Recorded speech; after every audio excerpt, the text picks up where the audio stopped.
이고경비단 경복궁교회 선교 회원 여러분, 한 주 동안 평안하셨습니까?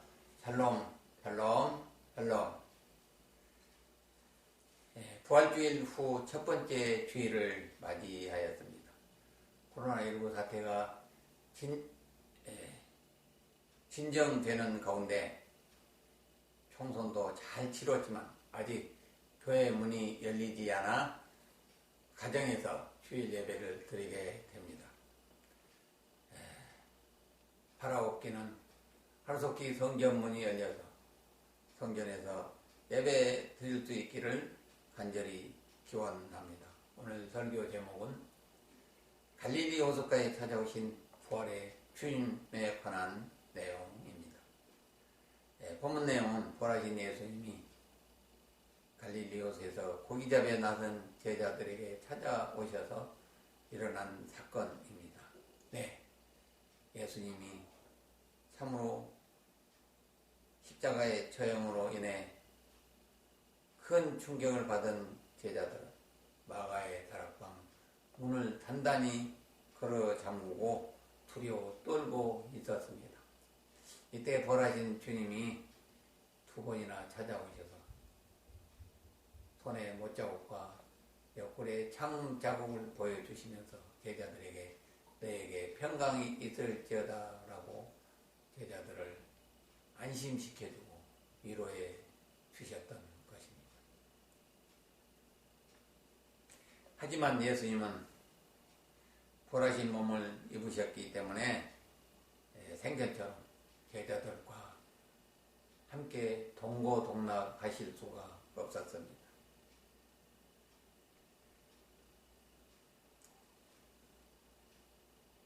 그렇기 때문에 제자들은 늘 어찌할 바를 모르고 불안하게 지낼 수밖에 없었습니다. 이때 마태복음 28장 10절에 보면은 두려워하지 말고 갈릴리에 먼저 가 있으라고 말씀하신 예수님의 그 말씀이 생각이 났습니다. 또한 로마 당국과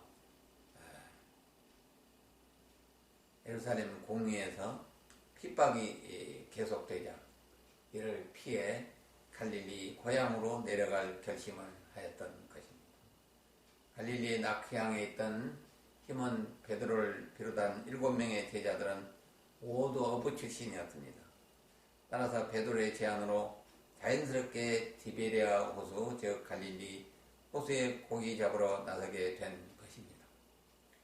예수님이 계시지 않는 제자들만의 고기잡이, 막상 3년 만에 갈릴리 호수에 고기잡이를 나서게 되었던 것입니다. 과연 예수님이 계시지 않는 제자들만의 고기잡이 어떠하였을까요? 본문을 통해서 상세히 살펴보도록 하겠습니다. 첫 번째로 고향으로 낙향한 베드로를 비롯한 제자들의 모습을 살펴보도록 하겠습니다. 요한복음 21장 1절부터 3절 말씀인데요. 시간 관계상 눈으로 목독해 주시면 감사하겠습니다. 네, 감사합니다. 갈릴리 고향으로 내려온 베드로를 비롯한 제자들은 베드로와 요한의 형제, 그리고 도마와 나다네, 빌립 등 모두 7명 갈릴리 출신이었습니다. 그들은 베드로의 제안으로 갈릴리 호수에 고기 잡으러 나갔던 것입니다. 3년 만에 고기잡이라 낯설기도 하고 또 감회가 새로웠습니다. 7명의 제자들은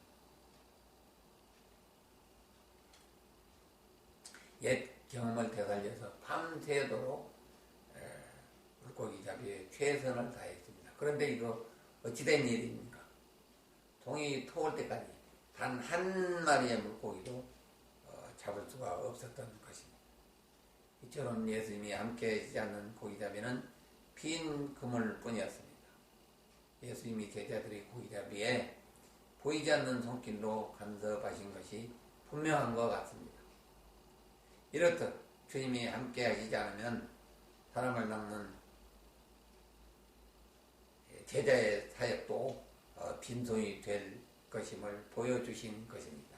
사랑하는 성도 여러분, 여러분은 어떤 일을 열심히 하였는데 아무런 성과가 없을 경우 10종 팔고 예수님이 여러분과 함께 하시지 않아서입니다. 즉 무슨 일을 행할 때 예수님을 주인으로 모시지 않고 파트너로 모시지 않는 그런 결과이기 때문입니다.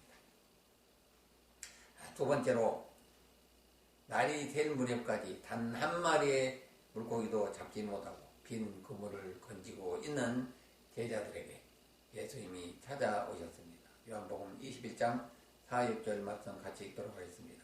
날이 새어갈 때 예수께서 바닷가에 서셨으나 제자들이 예수신 줄 알지 못하는지라.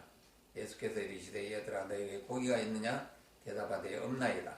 이르시되 그물을 배 오른편에 던지라. 그리하면 잡으리라 하시니 이에 던졌더니 물고기가 많아 그물을 들 수가 없더라. 아멘.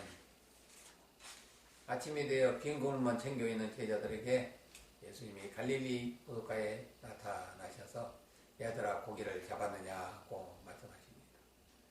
예수님은 제자들이 고기잡이가 빈 그물임을 이미 아시고 질문하신 것입니다. 아니요, 잡지 못했습니다 라고 말씀드리자 배 오른편에 그물을 던지라. 그래야만 잡을 것이다 라고 말씀하십니다. 어부 출신 제자들은 밤새도록 고기를 잡기 위해서 배 오른편 앞뒤 할 것 없이 던져보지 않은 곳이 없었습니다. 그런데 물고기 잡이 전문가도 아닌 예수님께서 제자들에게 찾아오셔서 또 다시 배 오른편에 그물을 던지라고 말씀하신 것입니다. 어부들의 경험상으로 봐서는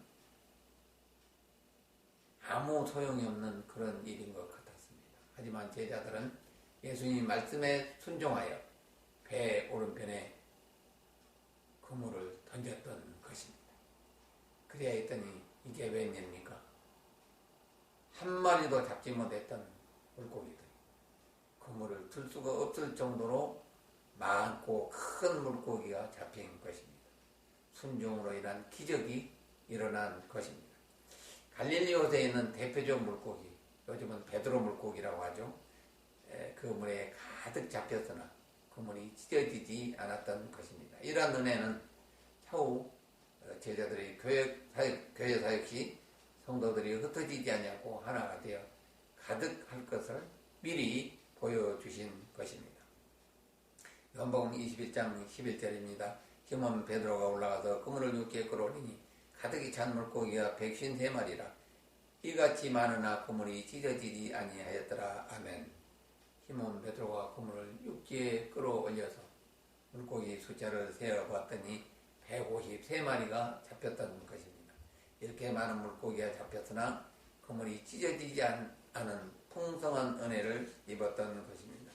주님이 함께 하시지 않는 고기잡이는 헛수고이며 빈 그물뿐이었습니다. 그러나 주님과 함께하며 주님 말씀에 순종하여 그물을 내렸더니 만선의 기쁨을 누릴 수가 있었던 것입니다. 따라서 영혼군 선교 사역에 있어서도 주님이 함께 하시지 않으면 제자들의 빈 그물처럼 단 한 명의 생명도 구원으로 인도할 수가 없는 것입니다. 그러므로 경찰 선교사로 부름받은 우리 모두는 내 생각과 나의 관점이나 나의 주장이 아닌 주님 말씀에 순종하여 구원의 그물을 내릴 때 선교 현장 교회의 빈자리가 차고 넘치는 기적의 역사가 일어날 것입니다. 여기서 153이라는 숫자를 모남이라는 회사가 볼펜에 새겨서 큰 문구 회사로 성장한 것을 볼 수가 있습니다. 이처럼 하나님의 말씀 한마디, 한 단어를 붙잡고 평생에 성공한 사람들이 유럽에는 너무나 많습니다. 우리나라의 대표적으로 이 모나미를 들 수가 있습니다. 네, 153이라는 숫자는 구약을 10으로 상징합니다. 또 신약을 7로 상징하는데요. 다음은 17이죠. 이 17을 연산하면 1 더하기 2 더하기 3 더하기 17 더하기를 하면은 연산하면은 153이라는 숫자가 나옵니다. 이것은 이방인과 유대인 모두를 구원하는 의미라고 말할 수가 있습니다. 마지막으로 예수님의 용서와 사명 주심에 대해서 살펴보도록 하겠습니다. 요한복음 21장 15절입니다. 같이 읽도록 하겠습니다. 그들이 조반 먹은 후에 예수께서 시몬 베드로에게 이르시되 요한의 아들 시몬아 내가 이 사람들보다 나를 더 사랑하느냐 하시니 이르되 주님 그러하나이다. 내가 주님을 사랑하는 줄 주님께서 아시나이다. 이르시되 내 어린 양을 먹이라 하시고 아멘. 제자들이 주님 말씀에 순종하여 배 오른편에 그물을 내려 만선의 기적을 체험한 뒤에 예수님께서 준비하신 것으로 제자들에게 아침을 먹이셨습니다. 예수님이 함께 하시면 이렇게 모든 것이 풍족합니다. 그리고 나서 예수님께서 베드로를 불러서 사랑 고백을 받으십니다. 요한의 아들 시몬아 내가 이 사람들보다 나를 더 사랑하느냐. 여기서 이 사람들은 이 모든 것들 고기 잡는 어부 그리고 부모 형제 가족들 그리고 지금 함께한 제자들이 포함됐다고 생각하면 되겠습니다. 베드로가 대답하기를 그렇습니다.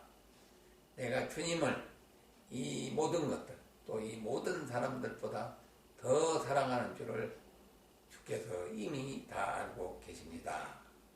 이때 베드로의 심정은 어땠을까요? 주님을 면전에서 저주까지 하면서 부인했던 자신을 예수님은 단 한마디의 꾸중도 않으시고 조반을 먹이신 후에 내가 나를 사랑하느냐라고 연거푸 3분이나 질문하신 것입니다.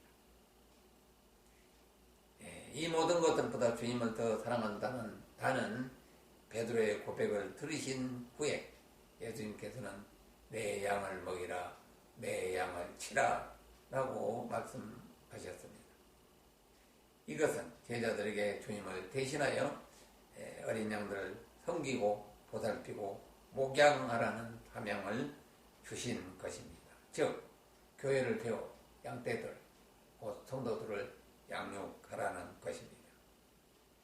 이처럼 보라신 예수님께서는 승천하기 전에 베드로를 비롯한 제자들에게 사랑과 용서를 통해서 예수님과의 관계를 회복시켜 주시고 또한 교회를 세우는 사명을 주시기 위해서 갈릴리 바닷가로 제자들을 찾아오셨던 것입니다. 결론을 말씀드리도록 하겠습니다. 네, 갈릴리 호숫가에서 잔뼈가 굵도록 어부 생활했던 베드로를 비롯한 제자들은 예수님께서 십자가에서 죽으시고 부활하신 후 거의 3년 만에 갈릴리 호수로 고기잡이를 나왔던 것입니다. 3년 만에 공백이 있었다고 하지만은 그들에게 고기잡이 잡는 일만큼은 무엇보다도 자신이 있었습니다. 그런데 이게 웬일입니까? 그들은 밤새도록 고기잡이를 최선을 다했지만 단 한 마리의 고기도 잡을 수가 없었습니다. 이럴 수가 지금까지 이런 적은 거의 없었는데 예수님이 함께 하시지 않는 고기잡이는 실패의 빈 그물이 올라올 뿐이었습니다. 왜냐하면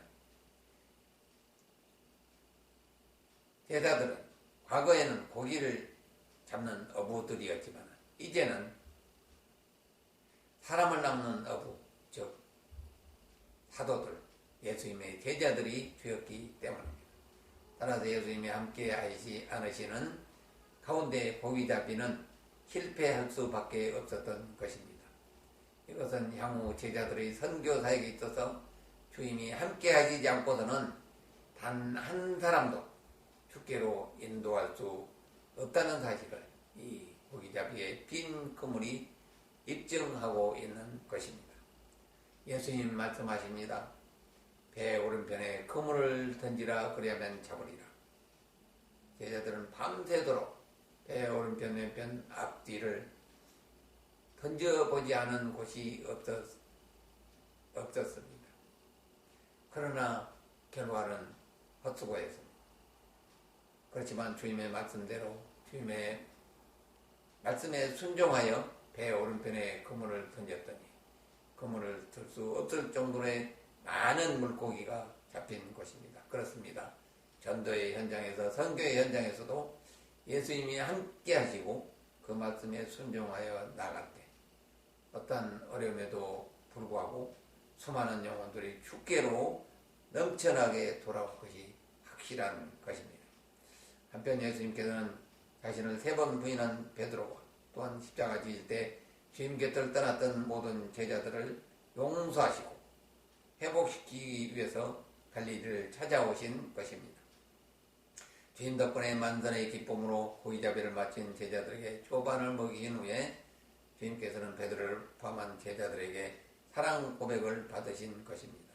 그리고 마태복음 28장, 마가복음 16장에서 제자들에게 전도의 사명을 주신 것처럼 오늘 본문 요한복음 21장 말씀에서도 베드로를 비롯한 제자들에게 교회를 세우고 어린 양들을 목양하는 사명을 주셨던 것입니다. 사랑하는 성도 여러분, 우리 성도님들도 하나님의 택한 백성이고 주님의 제자들입니다. 따라서 주님이 주신 전도의 사명, 선교의 사명을 최선을 다해서 감당해야 할 것입니다.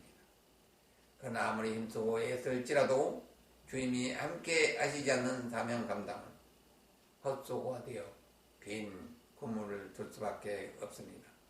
이처럼 예수님이 함께 하시지 않으면은 교회든 가정이든 영혼군의 도구로 전혀 쓰임 받을 수가 없다는 것을 명심해야 할 것입니다. 그러므로 저와 여러분 모두가 주님을 주인으로 모시는 교회와 가정이 되고 또 주님의 말씀에 순종하는 성도가 됨으로써 주님이 함께 하시는 경찰 선교와 삶의 현장에서 만선의 기쁨을 누리며 부활의 기쁨과 소망을 전하는 경복궁교회 성도님들과 교회 되시기를 주님의 이름으로 축원드립니다. 축원드립니다. 아멘.